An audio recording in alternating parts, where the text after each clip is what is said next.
બનાસકાંઠા જિલ્લાના વાવ તાલુકા વિશ્રામ ગૃહની હાલત જર્જરિત।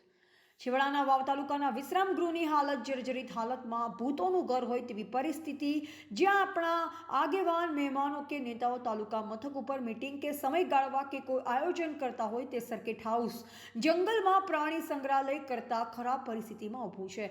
એક બાજુ કરોડો રૂપિયાના ખર્ચે બિલ્ડિંગો તૈયાર થાય છે, છતાં કેમ સર્કિટ હાઉસનું બિલ્ડિંગ જર્જરિત હાલતમાં છે? શું સ્થાનિક નેતાઓને ટાઈમ નથી કે સરકારની મનસા ખરાબ છે? સાફ સફાઈથી લઈ ઘણા બધા પ્રશ્નો ઊભા થાય છે। ગુજરાત સરકારની વિકાસ ગાથા ઉપર પણ અસર કરે તેવી પરિસ્થિતિ વચ્ચે બોર્ડ લગાવવામાં આવે છે કે આ જગ્યા ભયવાળી છે, એટલે પ્રવેશ કરો નહીં।